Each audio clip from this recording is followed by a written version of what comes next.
నేను ఆలోచించేది మొట్టమొదటి స్టేజీ ODF ప్లస్కి వెళ్ళాలి. రెండోది నెట్ జీరో. పిల్లలు నాకంటే బాగా చెప్పారు.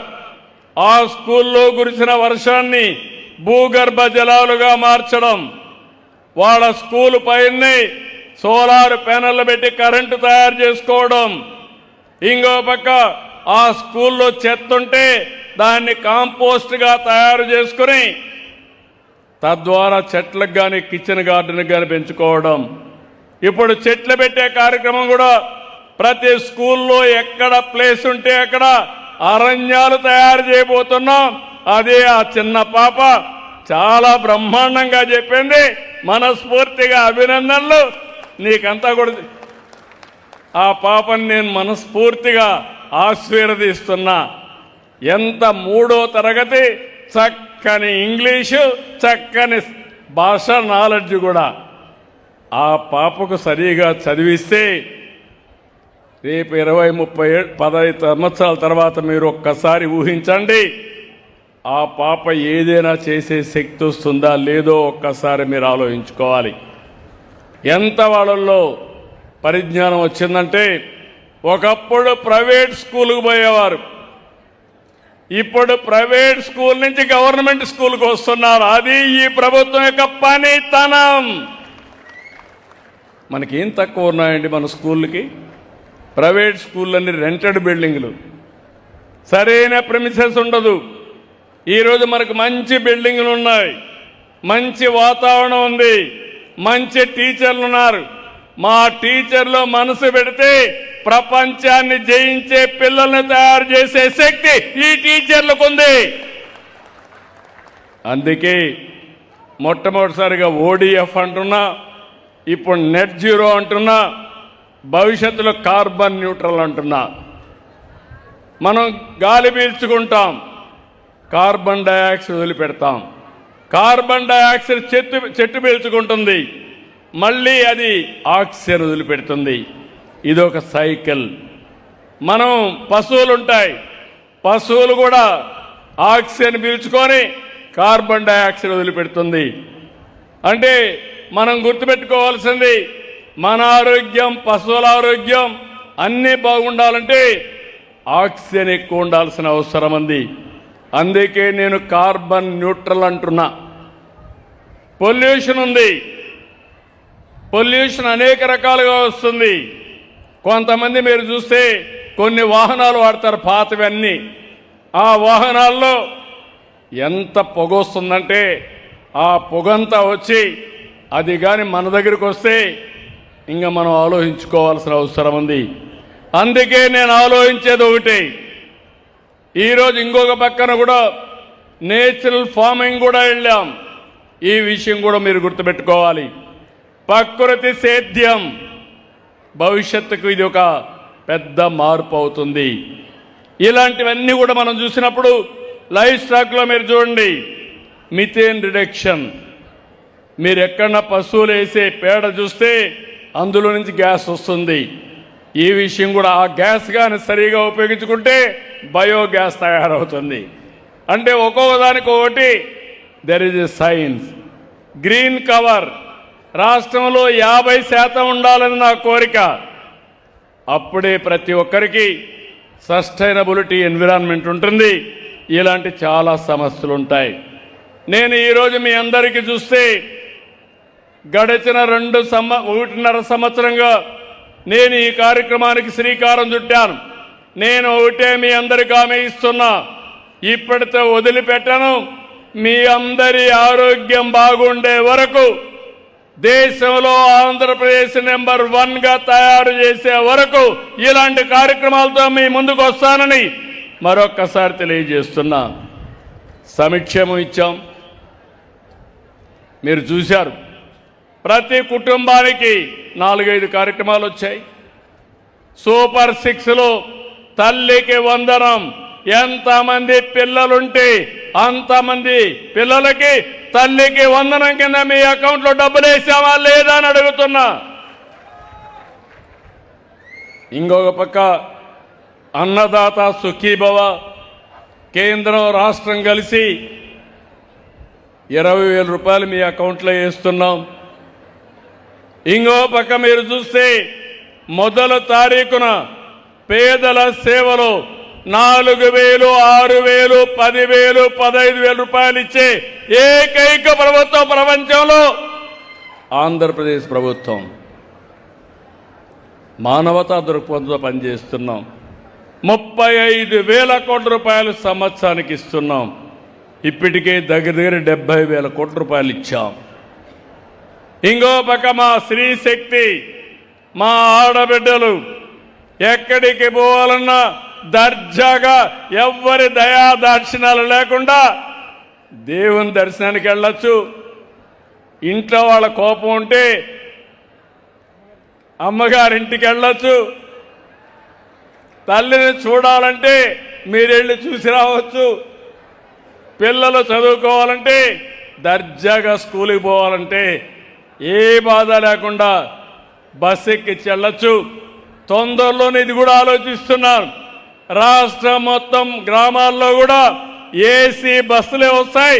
పబ్లిక్ ట్రాన్స్పోర్ట్ మాత్రం పేదవాళ్ళందరూ ఎయిర్ కండిషన్ బస్సుల్లో తిరిగే రోజు తొందరలో వస్తుంది. అంటే దేనికోసం అంటే మీరు ఏసీ బస్సుల్లో తిరిగితే టైర్డ్ గారు, లేకపోతే ఆ గాలి ఎండ దుమ్ముతో మీరు పోయి వచ్చే లోపల టైర్డ్ అయిపోయే పరిస్థితికి వస్తారు. ఇలాంటివన్నీ కూడా చేసి నా ఆలోచన ఒకటి, ఆర్థిక అసమానతలు తగ్గించి అందరి జీవన ప్రమాణాలు పెంచాలనేది.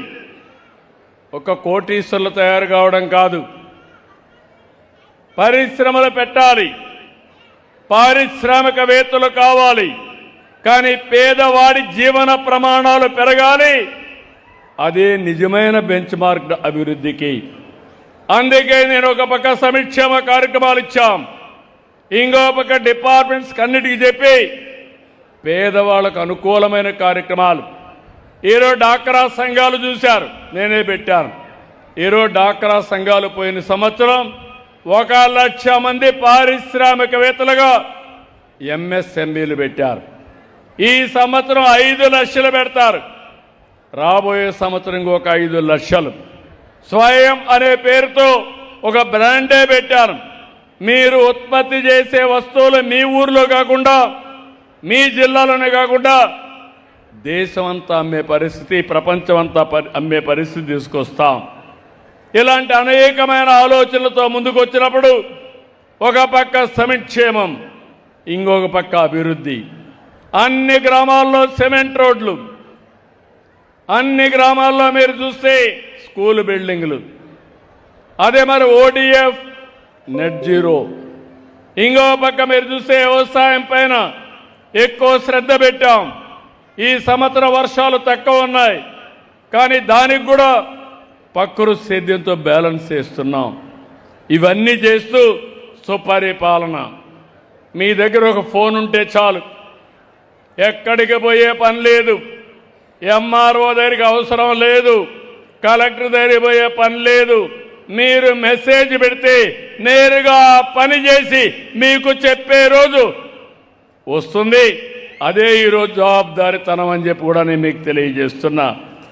నేను ఒక్క విషయం మీకు చెప్పాలి, ఇవన్నీ కూడా చేస్తూ 2 ఏళ్లలో విధ్వంసమైన ఆర్థిక వ్యవస్థని మళ్ళీ దారిలో పెట్టాం. సంక్షేమాన్నిచ్చి 5 ఏళ్ళు 1924 సంక్షేమ కార్యక్రమాలు ఇస్తున్నా, బటన్ నొక్కుతున్నా. నేను రోడ్డు కూడా వేయనని చెప్పి మాట్లాడారు. నేను అది మాట్లాడడం లేదు. ఒక పక్క సంక్షేమాన్ని ఇస్తాం, 2 సంక్షేమాన్ని ఇస్తాం, 2 అభివృద్ధి చేస్తాం. ఆ యాంగిల్లోనే మీరు చూస్తే అప్పటికి ఇప్పటికి రోడ్లు మారాయా లేదా అని మిమ్మల్ని అడుగుతున్నా. మారాయంటే గట్టిగా చెప్పండి, కూడా చెప్పండి మారిందని. ఇంకా నేను చేయాలి, చేస్తా. ప్రతి రోడ్డు అంతర్జాతీయ ప్రమాణాలతో రావాలి. నేషనల్ హైవేస్ అన్నీ, స్టేట్ హైవేస్ కూడా ఆ స్థాయికి రావాలి. పంచాయతీరాజ్ రోడ్స్ కూడా వేసుకోవాలి. అందులో మనం వీక్గా ఉన్నాం, డబ్బులు కూడా తక్కువ ఉంది. దానికి కూడా కేటాయించడం కోసం ముందుకు పోతామని చెప్పి కూడా నేను మీకు తెలియజేస్తున్నా. ఇంకో పక్క ఇవన్నీ చేస్తా ఉంటే నేను పచ్చదనం, పరిశుభ్రత, స్వచ్ఛత, స్వర్ణ ఆంధ్రప్రదేశ్ అయితే ఇందులో రాజకీయ చెత్తను కూడా కడిగేయాల్సిన అవసరం ఉంది. నేను ఈ విషయం మీ అందరికీ చెప్తున్నాను. ఇన్ని పనులు చేస్తే రేపు ఎలక్షన్ వస్తే మీరందరూ కూడా ఏం ఆలోచిస్తే ఎవరు డబ్బులు ఇస్తే వాళ్ళకు ఓట్లు ఇవ్వాలనుకుంటారు. అది మానాలి. నేను కూడా గట్టిగా మాట్లాడదాం అనుకుంటున్నాను. ప్రజలు నీతి నిజాయితీగా ఉంటే తప్పుడు రాజకీయాలు చేసే వ్యక్తులు తప్పులు చేయకుండా ఉండే పరిస్థితి వస్తుంది. అందుకే ఎన్నికల్లో డబ్బుల ప్రభావం లేకుండా చేయవలసిన బాధ్యత మీ అందరి పైన ఉంది. అది చేస్తామన్న రోజునే ఈ రాష్ట్రం స్వర్ణ ఆంధ్రప్రదేశ్ అవుతుందని మరొక్కసారి విజ్ఞప్తి చేస్తున్నా. ఇంకొక పక్క అరాచకాలు పోవాలి. ఈరోజు మీరు ఒకసారి చూడండి, 5 సంవత్సరాలు ఈ రాష్ట్రంలో, ఆ పార్టీ పేరు నేను చెప్పను కానీ ఇటీవల అందరూ కూడా గొడ్డలి పార్టీ అంటున్నాం. నేను కూడా అంటున్నా, నేను ఎప్పుడు కూడా విమర్శించను. కానీ ఒక పార్టీ విధ్వంసాన్ని నమ్ముకొని, నేరాలు ఘోరాలు చేయడం నమ్ముకొని అనునిత్యం అదే చేస్తే అది చాలా డేంజర్ కూడా. 1924 నకిలీ మద్యం 30,000 మంది చనిపోయారు. కొన్ని లక్షల మంది అనారోగ్యం పాలైపోయారు. ఇష్టానుసారంగా కలుషితమైన మద్యంతో రాష్ట్రాన్ని సర్వనాశనం చేసి వీళ్ళు స్వార్థంతో ముందుకు పోయే పరిస్థితి వచ్చింది. మన భూమి ఇష్టానుసారంగా ల్యాండ్ టైటిలింగ్ యాక్ట్ తీసుకొచ్చి మన భూములన్నీ 22A కింద పెట్టారు. భూ కబ్జాలు చేశారు. ఈ సమస్య పరిష్కారం చేయడానికి నాకు 3 సంవత్సరాలు అవుతా ఉంది. ప్రతి నెల 9వ తారీఖున మీ భూమి మీ హక్కు కింద రెవెన్యూ యంత్రాంగాన్ని, జిల్లా యంత్రాంగాన్ని సమాయత్తం చేశాను. ఇప్పటికి సగం అయింది, ఇంకా సగం కావాలి. మార్చి లోపల పూర్తి చేయాలని టార్గెట్ పెట్టుకున్నాను.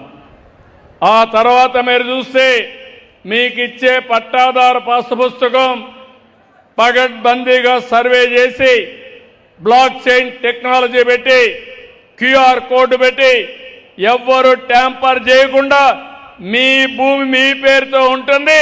అది మీ హక్కుగా శాశ్వతంగా చేస్తామని మీ అందరికీ తెలియజేస్తున్నా. ఒక దుర్మార్గాన్ని సరిచేయడానికి 3 సంవత్సరాలు